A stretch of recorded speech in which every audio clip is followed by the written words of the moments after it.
Maya terhormat, selamat malam, bla bla bla. Sebelum pertunjukan ini dimulai, marilah baiknya kita membangun kesepakatan, yaitu hendaknya pertunjukan kita malam ini tidak diganggu bunyi tuta-tulit ponsel Anda atau pagar bunyi ilegal untuk sementara diharamkan. Maka saya beri kesempatan kepada Anda untuk mengeksploitasi naruri purba Anda. Segeralah Anda menjadi pembunuh. Bunuhlah pagar dan handphone Anda. Ini jauh lebih baik ketimbang Anda membunuh orang atau membacok hanya karena perbedaan visi atau perbedaan pendapat. Kalau nanti ternyata masih tulit, nikmatilah resikonya dibisui orang lain. Baiklah, saudara. Meskipun saya berdiri di sini dengan wajah corang menyoreng kayak badut, sesungguhnya saya ini bukan badut. Karena terus terang, saya ini ingin memperbanyak jumlah badut di negeri yang ini saat di hari jumlahnya terus mengelambung.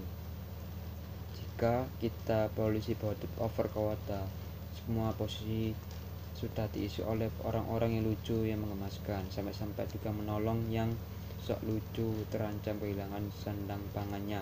Oke, sekarang ini kita mengajak orang penonton yang terhormat untuk sekejap menengok keberadaan mayat-mayat. Tapi saya harap Anda jangan membayangkan suasana horor seperti yang sering terlihat dalam sinetron misteri di televisi, yaitu salah satu kelebihan bangsa kita, terlalu cerdas sehingga apapun yang dilakukan seringnya meleset dari sasaran. Mau bikin horor malah menggelikan, mau mengusut perkara dan mengusahakan kecurangan, hasilnya dicapai malah benda-bendaan dan pengampunan. Nah, sekarang kita mulai saja pertunjukan ini dengan menggunakan patente kapal terlihat kenceng nyemplung laut di hadang Romblang. Nonton menolong obat puyeng, asal rileks dan dada lapang. Bagian pertama yaitu sel punggung, lamang dan sayup terdengar berjuri-juri, jeruji dipukul penonton menesuji sambil memukul-mukul piring seng, sesekali menggerakkan bahkan meraung. Siwi-siwi yang memukul piring-piring seng kemudian muncul terderap seperti sepatu semula pelan-pelan kemudian menggeres ke siwi tergerap piring itu bersuara menolak membunyikan siwi sekuat tenaga berusaha terus membunyikan piring itu ke jeruji sel, tetapi piring sel itu tertahan diam. Siwi marah ke piring seng, kenapa? Takut? Kamu ini aneh loh, cuman piring seng aja kok langsung gemetar begitu mendengar derap sepatu. Ayo terus bersuara, bernyanyilah, karena hanya kamulah satu-satunya sahabat saya di sini. Siwi mencoba sekuat tenaga menggerakkan piring itu, tetapi piring itu tetap tak bergerak. Dasar sini. Siwi tebak tunggu ke piring. Dasar piring mengejut. Ingat ekspektasimu ini sudah terungkap, sehingga kamu tak sekadar alat menjadi makan, jadi subjek yang bersuara. Kamu punya hak bersuara. Ayo bersuara kembali. Siwi berusaha menghentikan piring untuk tetap tak bisa. Ayo toh sebagai penggagas yang nasibnya sudah saya menyerang kepada Siwi. Kok malah menyerang? Oh, tahu saya, pasti kamu yang mengkolak-kong dengan para itu. Kamu melawan saya, iya kan? Pasti diam-diam saat tertidur kamu keluar sel ini kasak kusuk dengan mereka menyusun rencana supaya kita royal daripadaku piring itu menggeleng. Sudah, jangan mukir di sini. Kamulah satu-satunya sahabatku. Saya berteman dengan kamu karena hanya kamu. Beginilah saya bisa memelihara akal saya, menjaga kemampuan saya untuk memelihara harapan impian. Alangkah konyolnya jika saya sudah tidak mempunyai harapan, dan lebih konyol lagi membelot melawanku. Terimalah ketulusan cintaku. Atau jangan-jangan kamu ingin agar saya ada denganku. Jangan bertingkah lu, saya mutasi jadi takus beolin kamu. Mendadak seperti terdengar lagi langkah kaki atau entah apa begitu pelan, seperti bisik-bisikan, membuat Siwi menanjamkan pendengarannya, mendekatkan telinganya, dan piring seng itu Mendadak piring seng itu meloncat lancang seperti kaget dan ketakutan. Siwi, "Hai, mau kemana? Jangan tinggalkan aku, cepat turun sini, jangan mengambek gitu. Ada apa?" Piring seng itu masih melayang-layang bergerak seperti bicara. "Kamu ngomong apa sih? Ngomong apa saja. Terus terang." Piring seng itu turun mendekati Siwi. Siwi nampak berisik. "Ayo toh, janganlah berisik-berisik begitu. Ya bener kamu, jangan sembarang bisik-bisik lo. Kamu kan jadi tukang bisik semprol yang menentukan kamu mau jadi apa itu ke aku. Nasibmu sepenuhnya di tanganku. Kamu bisa saja menjadikan kamu terhormat, tapi juga bisa menjadikan kamu sekedar barang rombengan. Begitu saja kok repot. Sini kamu akan ingin saja jadikan barang rombengan." Piring menggeleng. "Makanya sebagai aparat kamu jangan semena-mena, apalagi kamu orang sipil macam aku." Piring ngambek, lalu melayang lagi menjauhi Siwi. Lu, kamu kabur, percayalah, meskipun aku ini sipil yang sedang berkuasa, tidak setidaknya atas dirimu. Aku tidak menyakiti kamu, apalagi menculik atau menyayapkan kamu. Aku justru ingin menjadi kamu piring yang mandiri, piring yang merdeka." Diketrak begitu piring itu langsung mengkerut takut. Lalu si berusaha membunyikan piring itu kembali, tetapi mendadak terdengar suara derap sepatu. Membunyi. Siwi ketakutan. "Ternyata itu kita sama-sama penakut ya. Ternyata ada yang lebih berkuasa daripada saya yang orang seperti sipil ini. Ternyata ada yang lebih aparat daripada aparat macam kamu. Mereka adalah aparat yang hanya bisa membentak pemerintah dan memaksa kita untuk patuh, memulai teror dan ketakutan. Ternyata kita ini senasib. Ternyata tidak sama-sama sipil, sama-sama rombengan." Membanting piring seng, Siwi terpuruk. Musik tipis menggalun. Sel ini kembali tertangkup kesunyian dan menyenangkan. Siwi menggelar tikar, minum suasana kendor. Siwi mengambil kartu, lalu membanting-banting kartu seakan-akan sedang berjudi.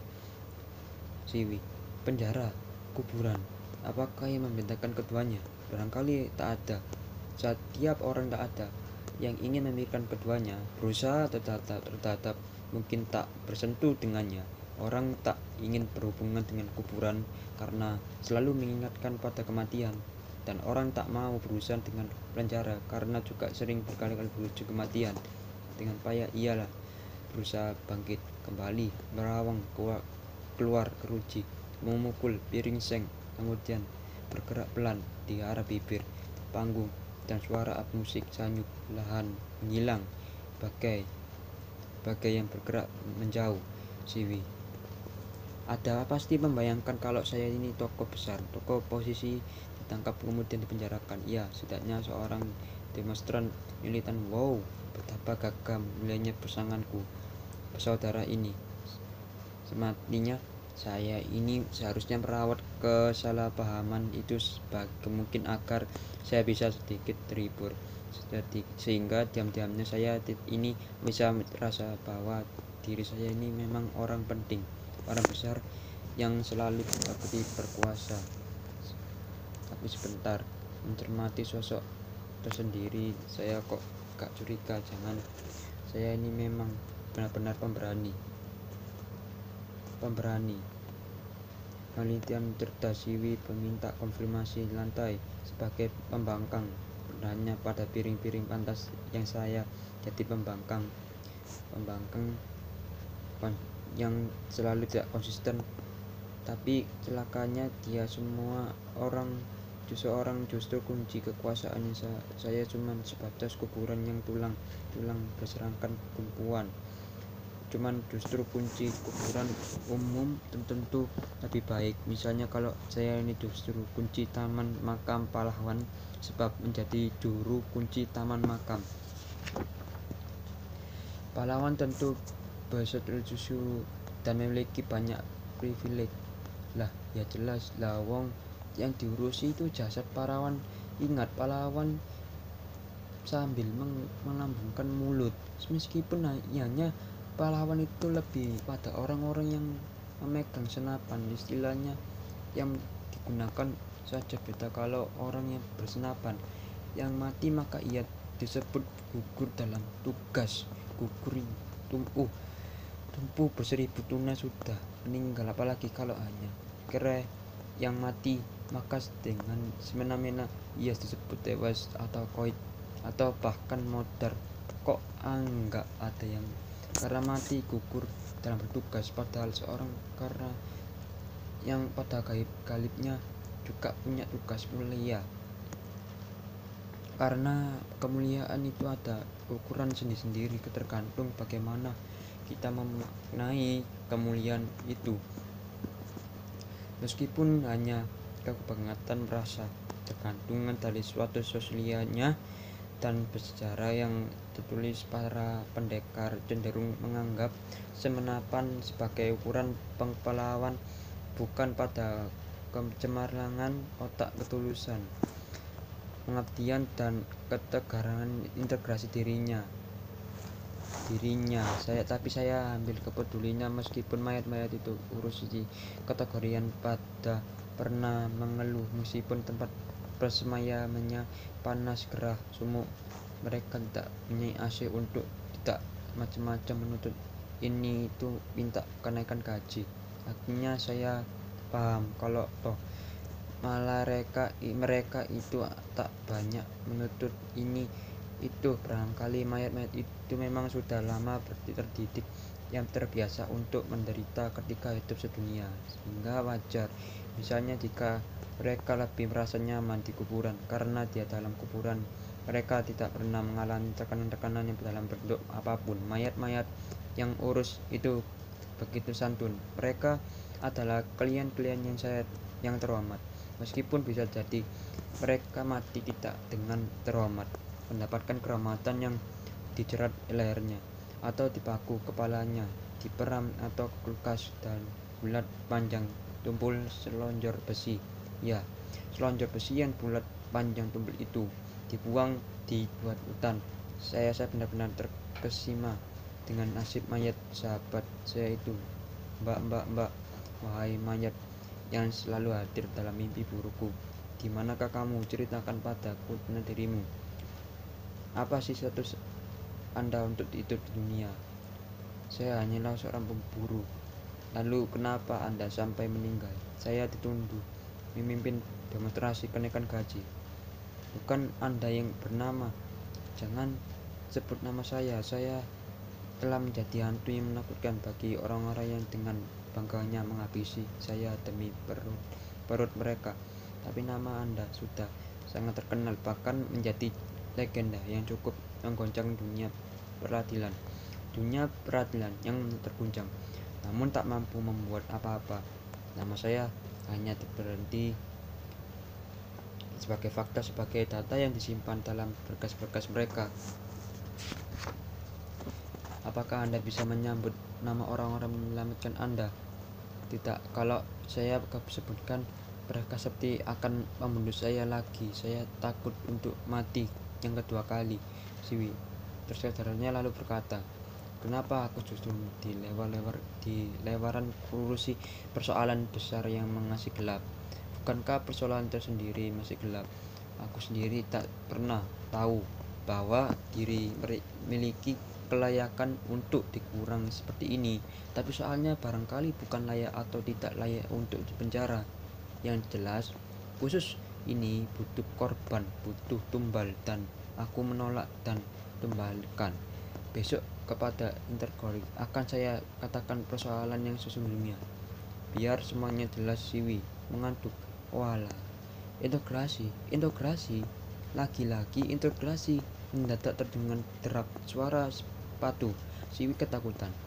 Ia segera bersembunyi dan tidur menggeriuk di salah satu ruang sel. Musik keras menyapu.